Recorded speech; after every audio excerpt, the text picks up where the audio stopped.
Bueno, en vista de que creo que los dos videos no, o sea, creo que tenemos un poco más de tiempo para complementar esto, entonces vamos a plantear por lo menos un problema acerca de compresores para ir avanzando un poquitito más. El problema dice vapor de agua saturado a 100 kPa se comprime de manera adiabática hasta 300 kPa. Si la eficiencia del compresor es 0,75, ¿cuál es el trabajo necesario y cuáles son las propiedades de la corriente de descarga?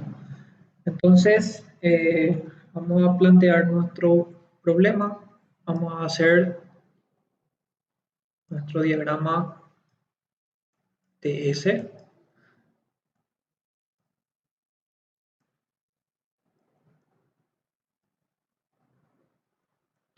Las presiones son desde 100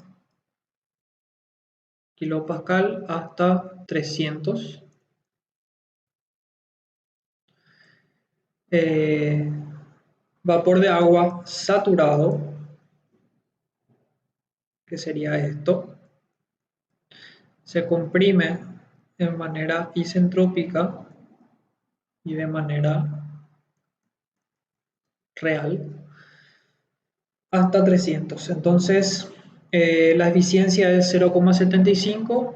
Esto es vapor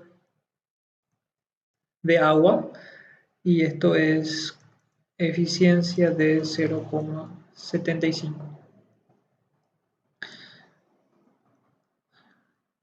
Bueno, el estado inicial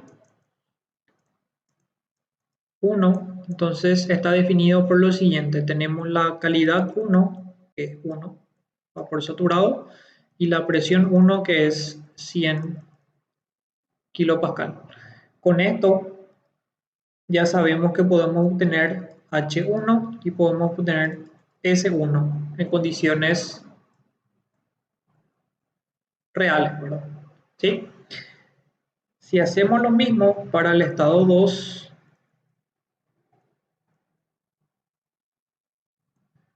en el estado 2 tenemos la presión de salida, que es de 300 kilopascal, y queremos saber las otras características a la salida, ¿verdad? Por ejemplo, deberíamos querer calcular la entalpía a la salida, la entropía o la entropía en condiciones isentrópicas y, por ejemplo, la temperatura. No tiene sentido hablar de una calidad 2 a la salida, ya que esto también va a seguir siendo 1, ¿verdad? Solamente que en este caso esto va a estar en condiciones de vapor sobrecalentado.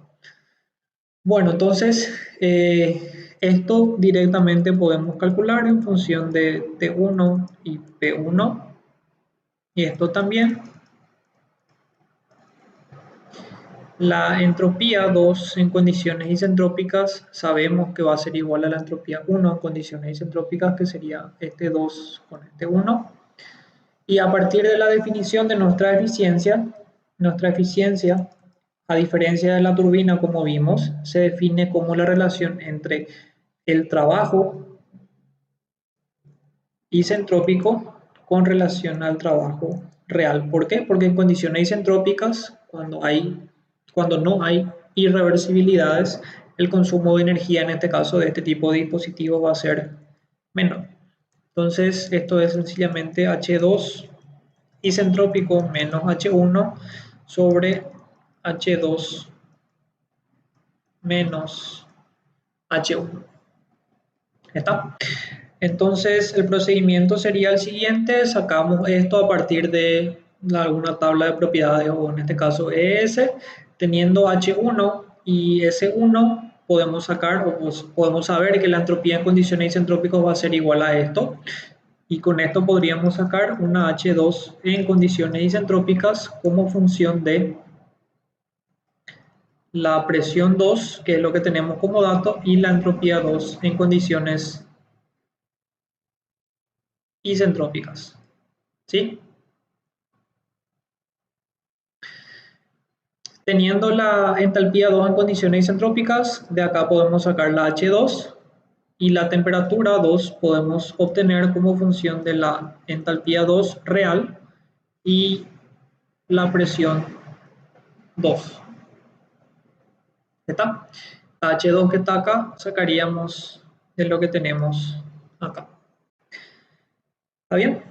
Bueno, entonces, ¿cuál era la pregunta de nuestro problema? ¿Cuál es el trabajo necesario? El trabajo necesario va a ser el trabajo real, que sería sencillamente H2 menos H1. O directamente, si queremos calcular, podemos calcular a partir de esto, ¿verdad? Podemos calcular el trabajo isentrópico como H2 isentrópico menos H1, que ya tendríamos, y sencillamente despejamos el trabajo real de acá, que sería esto dividido 0,75, ¿verdad? Para calcular ya esto. Y la otra pregunta, que era las propiedades de la corriente de descarga, es básicamente la temperatura, que es la que estaríamos calculando también como vimos acá, como función de esa entalpía, la cual vamos a obtener a partir de la ecuación de eficiencia. Entonces, miramos nuestro planteamiento que llevamos ahora acá de ES. Tenemos de vuelta definidas las unidades de medida en kilopascal y en Celsius, kilojoule, que es lo que estamos utilizando. La presión de entrada, que es 100, la presión de salida, que es 300, la eficiencia, que es 0,75. Sacamos las propiedades H1 y S1. S2 en condiciones isentrópicas va a ser igual a S1, y con eso ya podemos sacar directamente el valor de H2 en condiciones isentrópicas, porque tenemos esto y tenemos la presión de descarga. Calculamos el trabajo isentrópico como la relación entre, o la diferencia entre la H2 isentrópica menos la H1. La eficiencia, como habíamos definido, es la relación entre el trabajo isentrópico y el trabajo real, que es esto. Y el trabajo real se define como H2 menos H1 en condiciones reales. Una vez que combinamos las ecuaciones para ver cómo calcular esa H2, la temperatura de salida sencillamente calculamos en función a la presión de salida que tenemos y la entalpía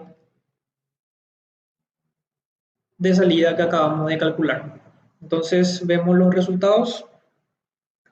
El trabajo real es de 284,2 kJ por kilogramo, en este caso de vapor de agua que esté ingresando al compresor. Como se puede ver, es un valor positivo, tanto esto como el trabajo isentrópico, y la temperatura que alcanza a la salida es de 246,2 grados. Lo que podrían ver para ir comparando es ver si se puede obtener la temperatura 1 como función de, en este caso, de la X1 y la P1, de manera a tener idea de cuál es el cambio de temperatura que, por ejemplo, podrían encontrar en un compresor. Entonces, con eso tendrían idea de por qué, por ejemplo, la heladera en algún momento ahí atrás es un poquitito caliente, si es que es por el compresor o por alguna otra cosa. Bueno, entonces con esto sí podemos concluir el contenido de hoy, y para la siguiente clase entonces estaríamos continuando con algunos otros problemas y ya con algunos otros dispositivos de flujo también en estado estacionario.